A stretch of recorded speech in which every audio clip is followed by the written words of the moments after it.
Welcome to the Patrick Real Estate Show, where we explore the fascinating world of real estate investing with your host, Patrick Switek.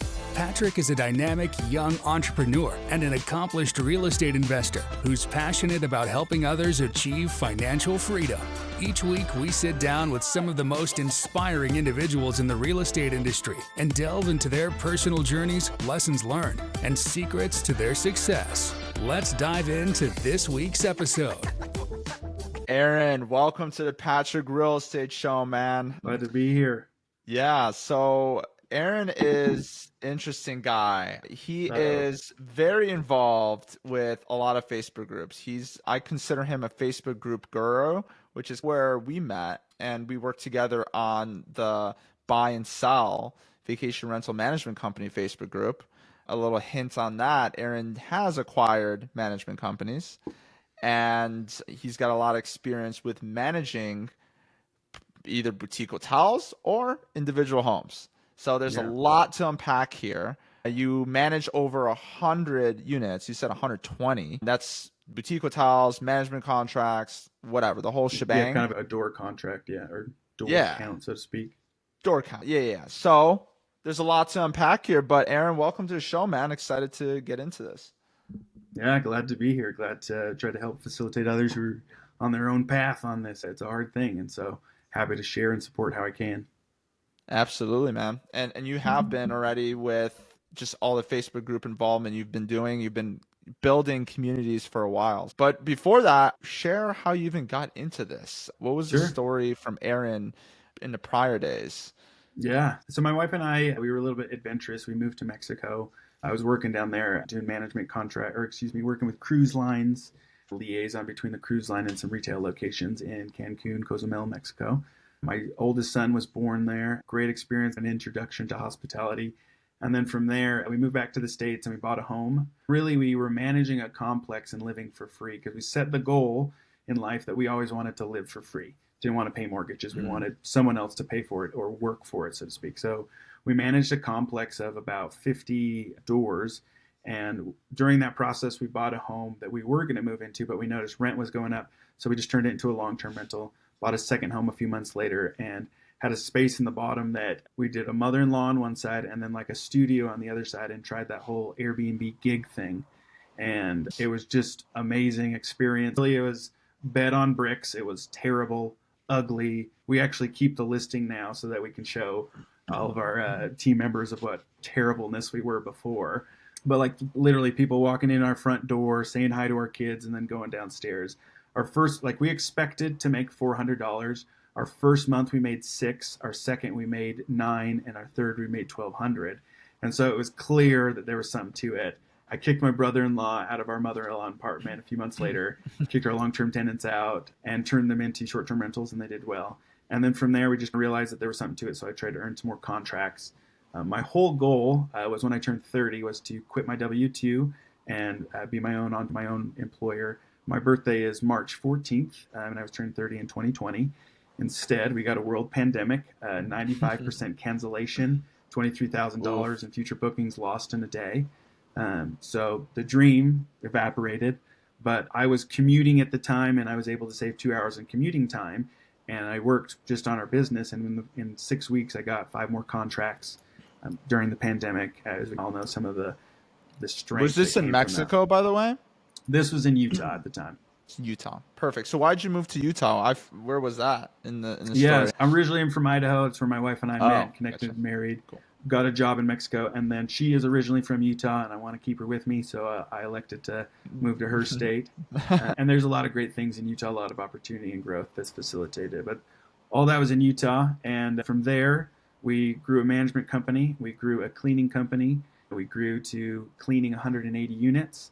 We were managing 90 units, successfully failing at all of it. And we had to cut the cleaning company. We cut about 50% of our clients from the management side because at the time I was so focused on growth that I was avoiding SOPs and processes and hiring good people because it's easy to grow in this industry. There is a lot of ability that way, but strategic growth is challenging. And we, instead of losing my marriage at that time, we elected to close some businesses and pay off the debts and such that we're still paying off on some of them. and Yeah. just decided to be better. And so that's what we focused on for the past year, or 2 years, I should say. And we've worked really hard and have some great team members and had some good success along the way. Amazing, man. And we connected over the fact that you've acquired a management company. And that was something that when I did my first acquisition, I didn't know anybody else that really was doing it.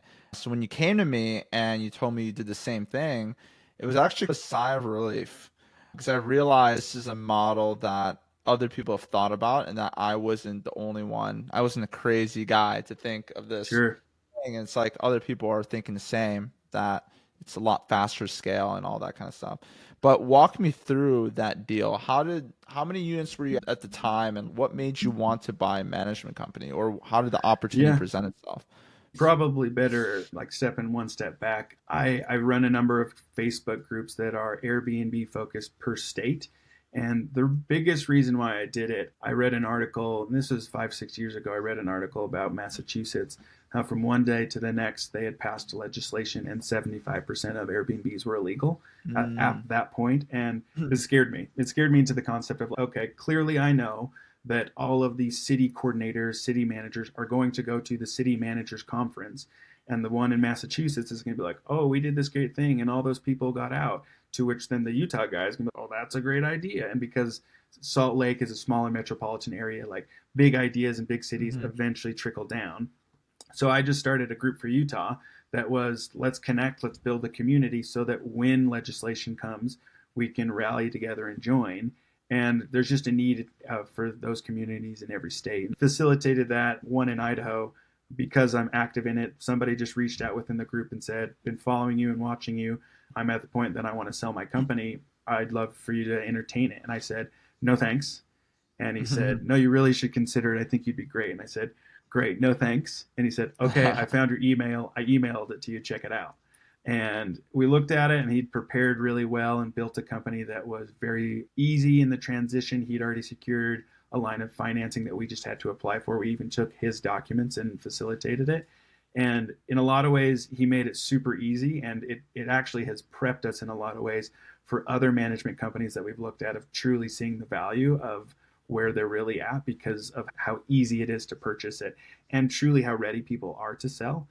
Because we've entertained a number of other companies, and you can just tell who's prepared or not, and if it's even worth the price that they want. And in some cases, instead of buying the management company, we've just picked a few contracts off because that's truly the value, because they didn't build a sustainable company, which happens to all of us. It's not a slight in any way. But yeah, that's how it came to fruition. It's just networking and talking to people. And that's probably the one thing that I'm good at in life is I really like to network and get to know people. And so all of our leads of the management stuff that we have purchased have come just by me connecting and just asking people and saying, hey, I'm in the market of buying other management companies. I know we're a competitor, but if you ever are tired or interested, let me know. And we went through a process of a company that makes way more money than we make, is way bigger, and they reached out and I became the principal contact for acquiring their company. They had a shift in their organization, so it didn't go through not just for us but for anybody, but which was good. It was the point they were somewhat in a circumstance that they wanted to get out of, but were able to resolve it. So it works out well. But just being out there and talking and being a resource and collaborative rather than competition has really facilitated a lot of those conversations for us. For sure. So talk us through that deal structure on the first one. How did he just present you a number? How many units was it? Can we talk maybe some juicy details? Yeah. Sure. It was 13 homes in Island Park, Idaho, which is outside of Yellowstone, as well as the surrounding area. We formerly had managed in that area prior to that one debacle that we had, but then we closed out because of poor management SOP on our part. And 13 homes. Initially, he wanted around $200,000, but then did a business appraisal of it. Also, the banks, that's something that they require traditionally if you're going through traditional financing and a bank standpoint. So they did it, and a kind of 150 to grand. I think that the actual business value came back at 125 of what an business appraisal aspect had. But what we did is we did two parts. Is one, with just how the terms worked out, we were able to negotiate it to closer to 100,000, and then we also stimulated it with some cash flow reserves built into the loan over a 10-year period with about 9% interest, which is relatively common for SBA loans. It's a little bit higher now from our research. Granted, I'll clarify, I'm not the expert on that, but from my own experience, that's what we've found. When you got this the was loan? January of this year. January of this year for the 13 units? Yeah. Wow. And that's crazy that they allowed you. I went through the SBA loan process twice and got denied. So it's cool to see that you've got accepted with the SBA. So it was a unique program that the bank had, but you're right. It's a harder program, and traditionally it's a higher interest rate, which is sometimes the true deal killer.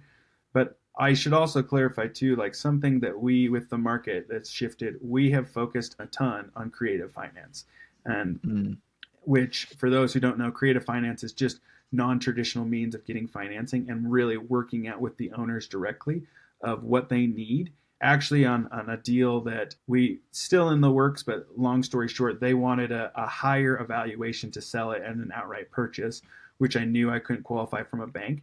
And I even went to one of those partners and said, I'm not trying to be shady. I'm just trying to work out the deal here. Do all of your partners want the same amount, or do each one of them, if you could negotiate lower terms with them so that they're happy and they get what they want, I would give you more. And they were like, oh yeah, I'm all over that, because at the end of the day, it's my principal thing. And so they were able to negotiate for some partners a little bit lower and some a little bit higher, according to what each one of them wanted.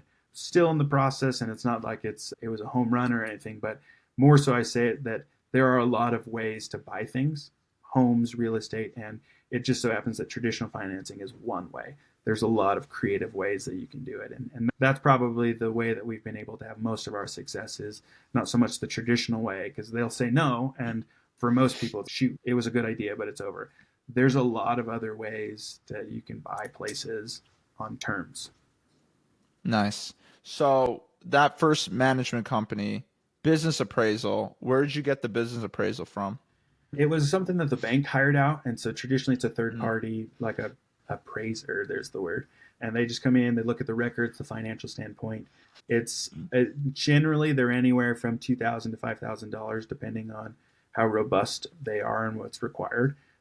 For that specific one, it was built into it. For another boutique hotel, the partners paid for it outright because they wanted it. It was actually super helpful. So we have another boutique hotel that we purchased. It's in Kanab, Utah, which is border of Utah and Arizona. And they call it Little Hollywood. Ton of the old movies, Gunsmoke, John Wayne, all that's filmed there. Planet of the Apes. Anyways, the business appraisal actually helped us get a way better price on the acquisition of the property, because the business appraisal was done a year before by the partners. And we looked at it and said, according to this, you should be making this higher number, but because of poor management of how you guys have managed this home or this motel, it's at this rate. So we need a reduction on the asking price. And it's hard to refute numbers. And that's why we try to approach it from a numbers standpoint, is numbers don't lie. They don't have emotions. And so if you just follow the straight numbers, it works really well that way. That's a little bit on our experience on the appraisal side. Those are the only two business ones. A recent acquisition, we were playing that same game, but I don't think it's going to come through. But really, it's just a way to remove a lot of the fodder of emotions and how people feel about the brand and business that they built. We actually call it blue sky. It's something that we really try to facilitate in our acquisitions. And if this is any side of bomb, this is what I would want to drop on anybody is blue sky is the concept of paying for something that could happen that would be better in the future. And we don't pay for blue sky. Some people say my brand has this notoriety, and maybe it does, but at the end of the day, the only brands that really do are Nike, Adidas. If on those ones, I will pay for blue sky because it's a true brand. If I were to buy Vacasa today, yeah, that has blue sky because of what it is. Aaron's management company, you might have a decent name and have some network, but I'm not going to pay for your brand unless you have 20,000 followers, because that's a number that can be analyzed. Yeah. So that's a concept, as well as what future earnings could be. Like projections and all that are great, but at the end of the day, businesses and banks only care about actual numbers and actual things. So if that's anything, don't pay for blue sky. pay for real numbers and real performance. Got it. And so I want to go back to that deal to the 13 units. Usually the way that you value these deals is, at least from, usually it means whatever. This industry is so ripe, so it's whatever people think about. But the way that I've been taught is 1 to 1.5x of management revenue, sometimes upward of 2x of management revenue when it's under 30 units. So at 13 units, I'm assuming that really, with that, answering your question right on, we paid about 0.95x of what revenue was, basically. 0.95. So just a little bit below 1. Yeah. Oh, so that's a great deal then. It was right on par. And a lot of it too, and here's the other aspect of it too, he wanted basically 1.5 for the whole acquisition, which I think would have been fair. But one, he wanted a quick exit. And two, and this is the other thing too, of those who are purchasing smaller things, is people want to know that their company are going to good people and that the brand, the owners are going to get taken care of. And so that is another aspect, is real estate is about relationships. So the more you can develop that relationship, truly it will generate real value for you. And because of that, he actually had a better offer from a different company, but felt better about who we were, our management, and the future of his clients, because his name in a way is still attached to that company. Yeah. Though it's going away or whatever. So there's a lot that can be said about the relationship and the value that you bring, more than just a financial standpoint. And that's really how we were able to facilitate the acquisition. That's nice. That's good to hear. That's very interesting, because there are stories, and at least a story that I heard was somebody sold their company to Vacasa. Vacasa lost X percentage of people because they were doing so bad. And then the owners that consequently had to go with the Vacasa suffered really badly, and they had to take crazy losses on these big investments that they had, and they were pissed. And so they were locked into contracts, and they drove him out of town. So he was like, I can't be in town anymore because people are really coming at me. It makes sense, right? Imagine giving your business up, and then all of your clients start losing money and going negative on their investments that they spend so much money on. So I get that. Aaron, going back to this deal as well, did you do anything in the back end, or did you just pay up? Oh, you said you used traditional financing, so you just paid it all. Yeah, we did an SBA loan on that one. Yeah. So it took us about 2 months to close on the entire process, because there was a lot of underwriting, not only from the bank standpoint, but for us as well. We have a property, but we did collateralize on. Yeah. Okay, got it. And with that, did you convert those agreements over to your own company, the one that you had existing, or did you? We've maintained a lot of them, and this is probably another aspect too. We've maintained a lot of them, and we're now a couple months in, after building relationships, we're now shifting into new processes, because that is another aspect of anybody that you come into it, is everybody from an owner standpoint or your client, they're used to process A of old company, and your company who's coming in with process B that is different but facilitates more. There can be that pushback if it's not effectively communicated. And in some cases, some owners don't want to do it and drop out. And so that is the other thing to be aware of, is there is a dropout rate that does happen. We had about an 8% dropout rate of clients that after signing. Is that one client? Let's see. I guess 8. Was it 8? Yeah. Been one. It was the biggest, best house, but he was also somewhat of a problem client for them. So it wasn't like clearly, sure, from a revenue standpoint, it sucked, but at the same rate, from a morale and all that standpoint, he would have bailed anyway, 6 months or whatever, because that was his mentality.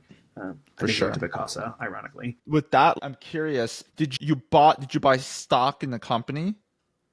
Or no, did you? We just essentially bought the position and the entire assets, digital assets and management contracts and employees that came with it. Did you just put your existing systems? Did you just start co-hosting all of those properties? So yeah, we don't do the co-hosting model. We maintain the listings themselves underneath ours, and we just took over their accounts that were already also operating the same, and maintained a lot of those practices, because it came with 2 employees who were already doing things, and then aggressively in the beginning, probably for 6 weeks. We did a lot of transition and updating. And this was probably another piece of it too. November and December of that previous year, we took November and December and both of our companies prepped to integrate seamlessly. They were using a different phone system and switched. We were using a different accounting system and we switched. And so that was another part of the transition too, as we courted each other and felt that it was going to be a good fit. And so we both worked towards that goal. I even joined in meetings of theirs, and we had an employee of theirs join in some of our meetings so that we can begin the mesh. We're still working through some of that. But yeah, we just really within that first 6 weeks, we did a hard transition on some softwares. And then on other processes, we've waited and we're just about to implement. Do you have two separate softwares because of two different brands?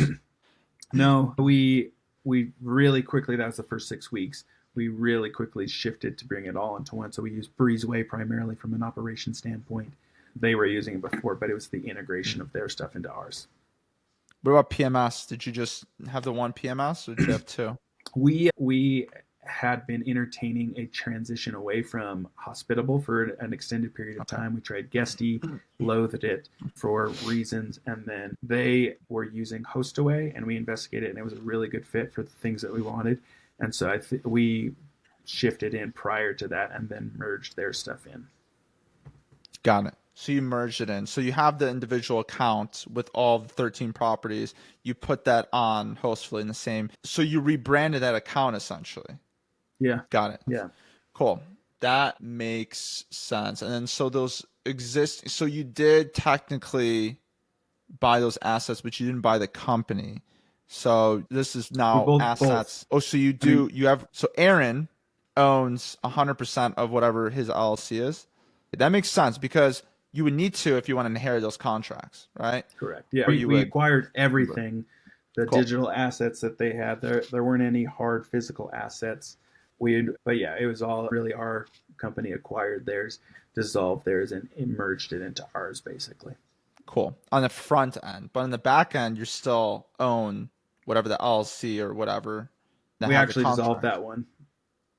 Oh, you dissolved it, but the contracts would be void then. Technically, it's in the contract as they wrote it. Is whomever purchased the company underneath this and maintains that, then it rolls into ours. And in a way, by dissolving it, sure, there's a route of that, but at the same rate, just how it's worded and so forth. And with the relationships, which is probably the bigger piece of it for us. Relationships, yeah. We know that I think if someone truly wanted to dive into it, there's always a way that someone could get out of a contract, but they know that they're working with Conmigo Vacation Rentals. We've rebranded their homes. It's very clear in that way. And really, as we've done contract updates, because really for us, how we do contract updates is very similar to a lot of the big companies. We send out an email that says, this will be changing in the contract as of this date. If you'd like to review it on the website and ask questions prior to then, reach out. And so technically, the terms of services are ours. We have the ability to update them, and then by emailing them, we've notified them, and we're all square. But who knows? There's always a way. There's always a way out. And there's plenty of people that hate me, so they'll find a way if they really want to. They'll find one way. And so I think, so you're basically saying that anytime you make an update to an agreement, you just send out an email. There's a way to do it legally where you send out an email and say, we're making these changes. So like really how we do it, right? Correct. So in our original contract and with a new one, it says in there, we can update things with a 2-week notice that it's not written in this contract, which can be found here publicly on our website. So then that way, as we need to make changes. And then there's also, like, we've had different experiences, just like every management company that you will, is that you need to change your processes pretty quick because of the hard lessons that you've learned. I call it the Dylan clause. There's a guy, his name's Dylan. Nobody knows him, but I call it the Dylan clause because he did something in our company and found a way around our terms. And so we rewrote those terms so that that can happen again. I call it the Dylan clause. Nobody else knows it as anything else. But that's where the terms of service aspect of it really facilitates easy. So then that way we don't have to have people signing addendums all the time, but rather they have already signed off that if they get 2 weeks notice or whatever, I believe it to be 2 weeks, that we'll send it, we'll notify them. And if they reach out, then we can alter and negotiate specific to their homes. But most of the time, because we're in the loop with our owners, they don't know. Not that they don't know. They don't see an issue because they know it's in good faith, and they'll Yeah. review it. And if they have questions, we'll always just go back and review it and make sure they feel comfortable. Sweet. And I know we're going into details, but I think this is juicy. And Good. thanks for being open and sharing all that information. Because I think from Yeah. a technical standpoint, some people might be overwhelmed by taking something like this on. But there's always, and this is interesting to me too, because it's different from how I did it. So you're always learning, always seeing how other people are doing it. It's nice. But where are these properties located? These ones are based in Island Park, Idaho, just outside Yellowstone National Park, the entrance on the Idaho side. But a beautiful area. We absolutely love it up there. And I myself am from Idaho. I grew up in the region every summer underneath the Tetons, the Driggs, Victor areas where I spent a lot of my time. But we have friends up there. It's actually been a lot of fun because I will go to some of our homes and do an update, do an upkeep or something. I know my friend's cabin is right down the link, so I'll go take a picture in front of it and say, "Hey, your place hasn't burned down," and that's a lot of fun. And I think that sometimes the challenge, and this is probably another thing too, is once you get into, I call it the buy then build model, primarily from a book that I think you recommended actually. But it's more of the concept and the challenge of building companies. It's a lot of work, but if you have an expertise and you buy something, you can enhance it and make it that much better. That's what we've done. But once we've done this, we did this once with this, and I since then have been like so hungry to do it more. But the challenge is you got to make sure that operationally it fits in, strategically with your business goals, and with your own team's bandwidth that it reaches in. At one point, I was looking at acquiring, and looking is a relative term. Not that I was in it, I was in conversations with.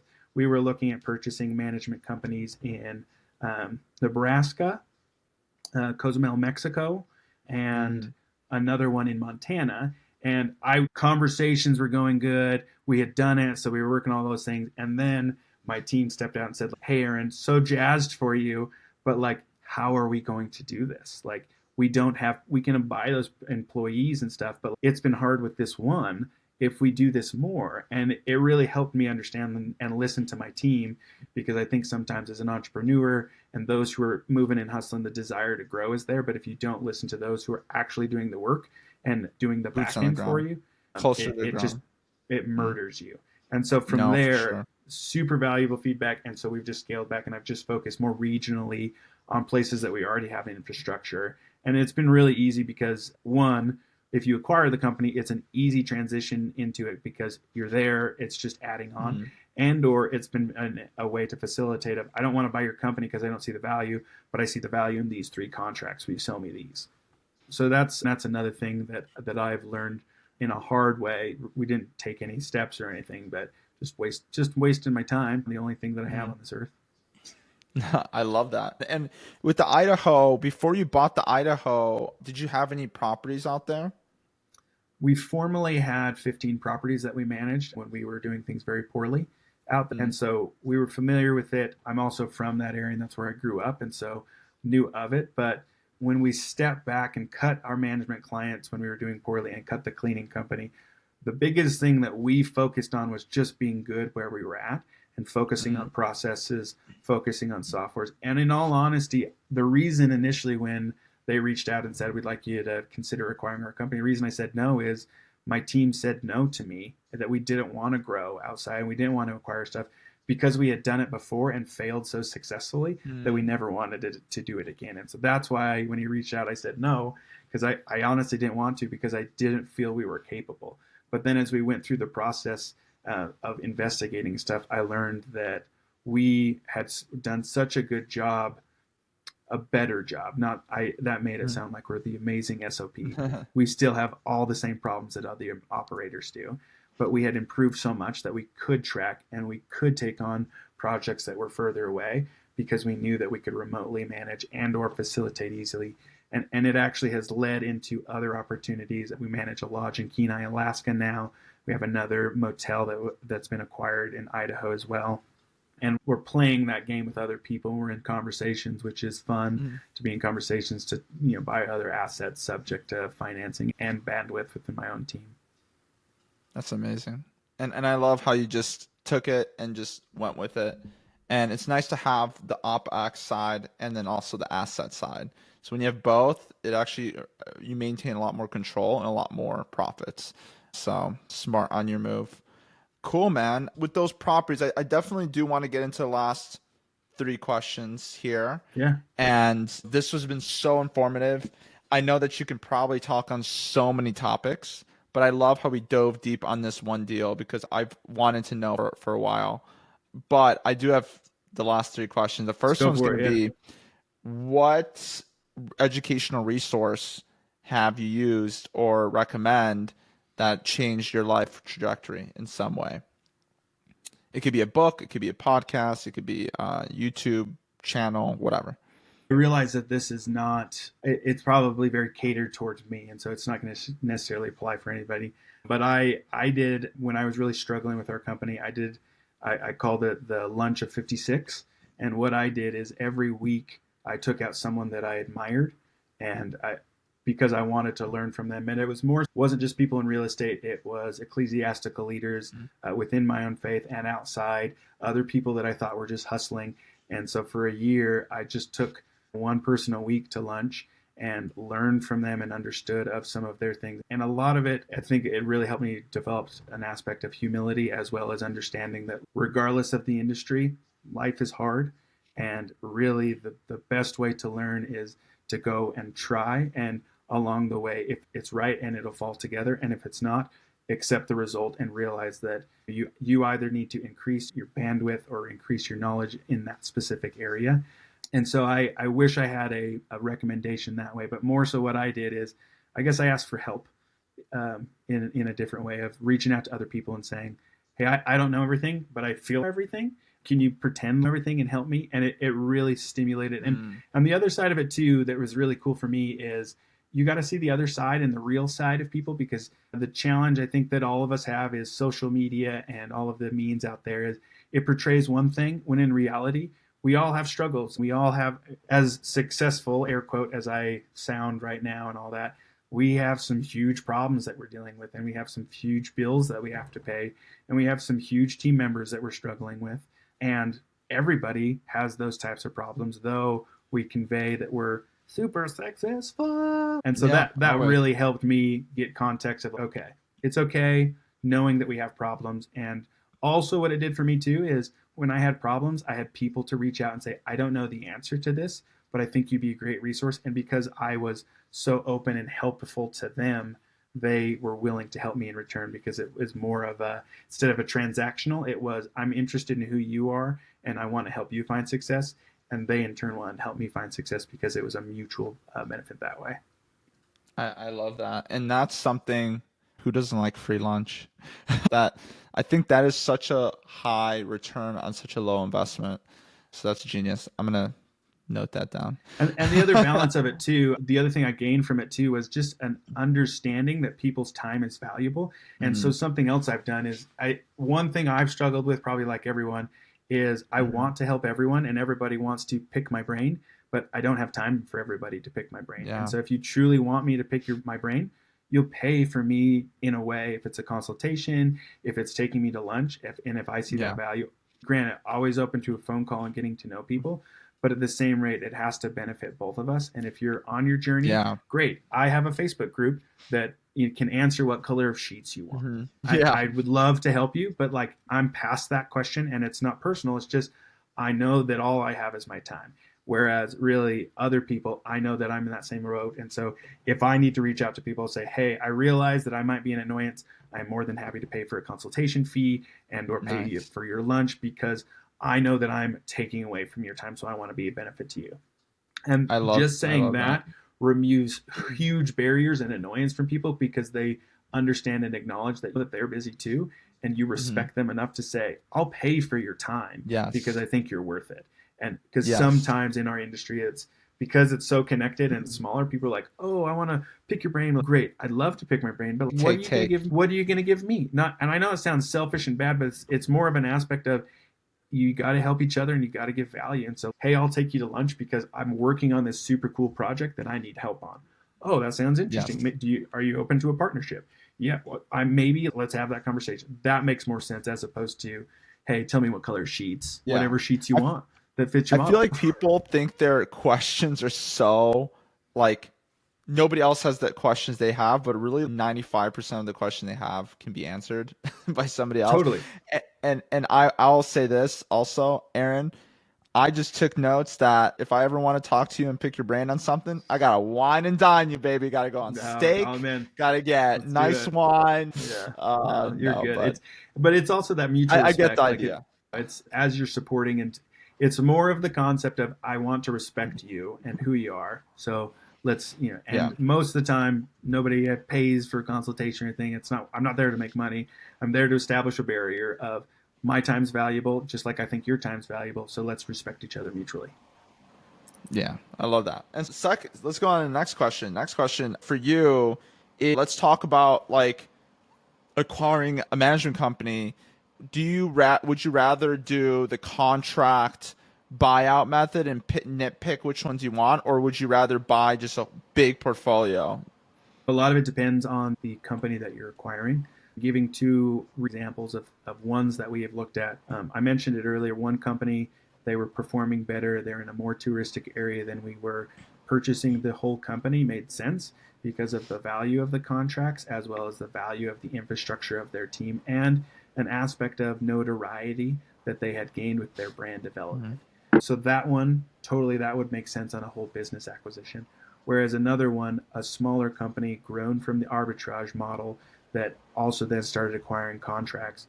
I'm not interested in arbitrage, but I am interested in management contracts. And so that one, they didn't have notoriety, a smaller brand. And so just contract acquisition was more strategic on that one. So it really just depends on the deal and the opportunity between the two.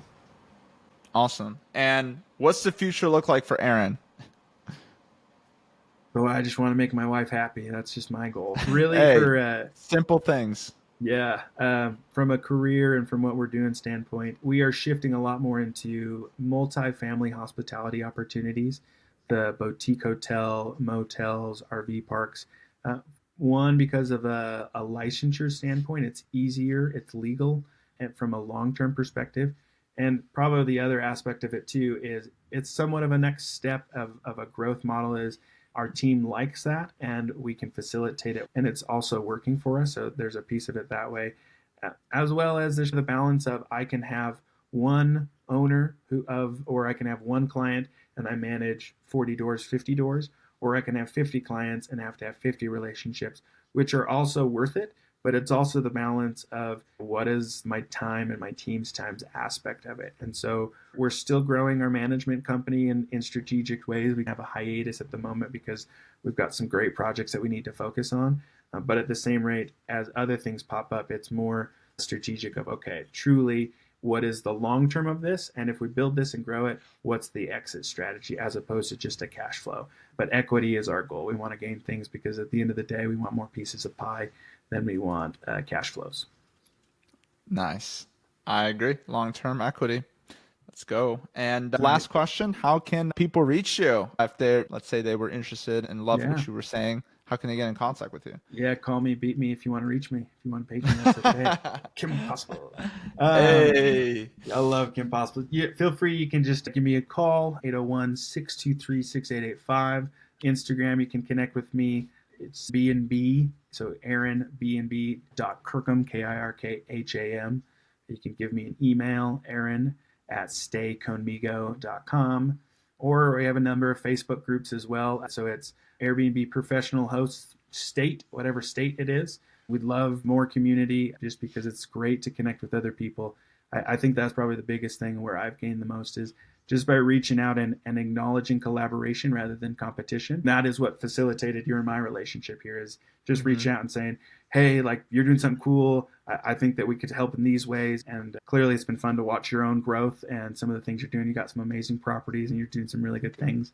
Thanks for teaching the community and all of that. And I equally want to be a support and help people in the same way. Amazing. You're going to have thousands of people calling you now. Negative. You put your phone right. number on blast. Do you want me to blur it out or no? No, you're good. More than happy to chat. And my concept is I'm happy to make friends. Just because a deal doesn't work out today doesn't mean it won't for the future. Love to network and connect with people. And if we can help, great. And if not, the future is long. So there's always more opportunities. Awesome, man. Thanks for hopping on, man. Yeah, And glad to be here. And that's a wrap. Thank you for listening to the Patrick Real Estate Show. If you found this episode helpful, please give us a follow and leave us a 5-star review. Your support truly means a lot. And connect with Patrick in the show notes below. Until next time.